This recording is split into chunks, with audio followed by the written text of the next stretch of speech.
గంట అసలుకి గండి పడిపోతుందా? భీమిల్లో వచ్చే ఎన్నికల నాటికి తన వారసుడికి అవకాశం కల్పించాలి అని ఆతృతగా చూస్తున్న మాజీ మంత్రి గంటా శ్రీనివాసరావుకి మరొక మాజీ మంత్రి కారణంగా ఇప్పుడు తీవ్రమైనటువంటి సమస్య ఏర్పడుతుంది. ఈసారి అవంతి శ్రీనివాస్ రూపంలో గంటాకి గట్టి దెబ్బ తగిలేలా కనిపిస్తుంది. వాస్తవానికి ఒకనాడు అవంతి శ్రీనివాస్, గంటా శ్రీనివాస్ ఇద్దరు చాలా సన్నిహితులు.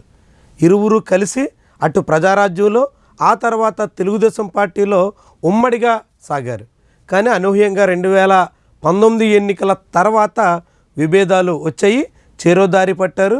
అప్పటి నుంచి వారి మధ్య సఖ్యత లేకపోగా ఒకరి మీద ఒకరు మాటల యుద్ధానికి దిగారు.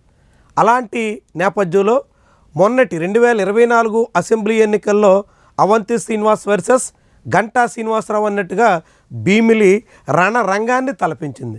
ఆ ఎన్నికల్లో గంటా శ్రీనివాసరావు ఘన విజయాన్ని దక్కించుకున్నారు. ఓటమి తర్వాత అవంతి శ్రీనివాస్ వైఎస్ఆర్సీపీని వీడిపోయారు. ఆయన తెలుగుదేశం పార్టీలో చేరాలని తీవ్రమైనటువంటి కసరత్తులు చేస్తున్నారు. కానీ ఆయన టీడీపీలో చేరకుండా గంట అడుగడుగునా అడ్డుపడుతున్నారు. కానీ ఇప్పుడు గంట అడ్డంకులు కూడా ఛేదించి, గంట అభ్యంతరాలను కూడా త్యజించి, గంటాకి వ్యతిరేకంగా ఇప్పుడు తెలుగుదేశం పార్టీలో తిరిగి చేరేదానికోసం అవంతి శ్రీనివాస్ అంతా సిద్ధం చేసుకున్నారు. ఇది గంటా శ్రీనివాస్ గొంతులో పచ్చి వెలక్కాయ పడ్డట్టు అవుతుంది. ఈ పరిణామాలని గంటా సహించలేకపోతున్నారు. ఇటీవల విశాఖపట్నానికి ఫ్లైట్ సర్వీస్ లేదని, లేదంటే ఇతర అనేక రకాల సమస్యలు పెరుగుతున్నాయని, విశాఖపట్నంలో ప్రజా సమస్యలు పేరుకుపోతున్నాయని, ఇలా అనేక విషయాల మీద గంటా శ్రీనివాసరావు స్వరం పెంచడం వెనక అసలు కారణం అవంతి శ్రీనివాస్ అనే వాదన ఇప్పుడు బలపడుతుంది. అవంతి శ్రీనివాస్ టీడీపీలో చేరితే వచ్చే ఎన్నికల నాటికి భీమిల్లో తనకు పోటీ అవుతారు అని గంటా శ్రీనివాస్ భావన. ఒకవేళ తను కాకుండా తన వారసుడు రవితేజని బరిలో దింపాలనుకుంటే అవంతి పెద్ద అడ్డంకిగా మారిపోతారు అని గంటా శ్రీనివాస్ ఆందోళన చెందుతున్నారు.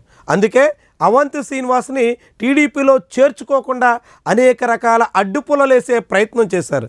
కానీ అనూహ్యంగా జీవీఎంసీ మేయర్ రూపంలో అవంతికి పెద్ద అవకాశం వచ్చింది. జీవీఎంసీ మేయర్ పీఠాన్ని టీడీపీ కైవసం చేసుకుంది. అవిశ్వాస తీర్మానం విషయంలో వైఎస్ఆర్సీపీ మేయర్ని గద్దె దింపాలంటే 74 మంది సభ్యుల మద్దతు అవసరం కాగా ఆఖరి నిమిషంలో అవంతి శ్రీనివాస్ కుమార్తె అవంతి ప్రియాంక కార్పొరేటర్గా ఉన్న ఆమె ఓటు అనివార్యమయ్యింది. అవంతి ప్రియాంక మద్దతు లేకుండా అవిశ్వాస తీర్మానం నెగ్గడం కూటమి పక్షాలకు సాధ్యం కాలేదు. దాంతో అక్కడ కీలకంగా క్రియాశీలకంగా తెలుగుదేశం పార్టీ ఖాతాలో తొలిసారిగా జీవీఎంసీ మేయర్ పీఠం రావడానికి కారణమైనటువంటి అవంతి కుమార్తె ఇప్పుడు అవంతి శ్రీనివాస్కి చాలా పెద్ద అవకాశంగా మారారు.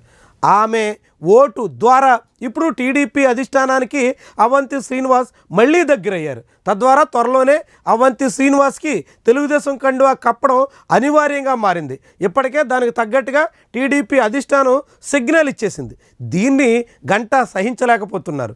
అవంతిని తాను అనేక రకాలుగా అడ్డుకుంటుంటే ఏడాది కాలం పాటు ఆయన టీడీపీలో చేరకుండా అడ్డుపులలో వేస్తే ఇప్పుడు జీవీఎంసీ ఎన్నికల కారణంగా అతనికి అవకాశం కల్పించేస్తారా అని గంటా గుండెలు బాదుకుంటున్నారు. ఇది వచ్చే ఎన్నికల నాటికి తనకు తన కుటుంబ సభ్యులు ఎవరైనా పోటీలో ఉండాలనుకునేటప్పుడు పెద్ద అవరోధం అవుతుంది అని ఆందోళన చెందుతున్నారు. గంటా ఎంత ఆందోళన చెందినా, ఎంత ఆవేదన పడినా, ఆయన ఎంతగా కలతపడినా అధిష్టానం మాత్రం ఇప్పటికే డిసైడ్ అయ్యింది. అవంతి శ్రీనివాస్కి పసుపు కండువా కప్పేస్తున్నారు.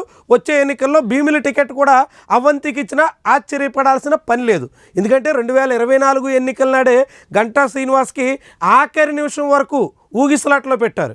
టికెట్ కేటాయించేదానికోసం చాలా కాలయాపన చేశారు.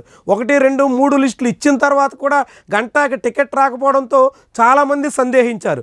అలాంటిది ఇప్పుడు అవంతి శ్రీనివాస్ లాంటి బలమైన నాయకుడు తెలుగుదేశం పార్టీలో చేరితే వచ్చే ఎన్నికల్లో మళ్ళీ అవంతికి అవకాశం ఉంటుంది అని అంతా భావిస్తున్నారు. అదే కాకుండా అవంతికి సెంటిమెంట్ కూడా 2009లో పీఆర్పీ తరపున భీమిలి నుంచి గెలిచినటువంటి అవంతి 2019లో వైఎస్ఆర్సీపీ తరపున అదే భీమిలి నుంచి విజయం సాధించారు.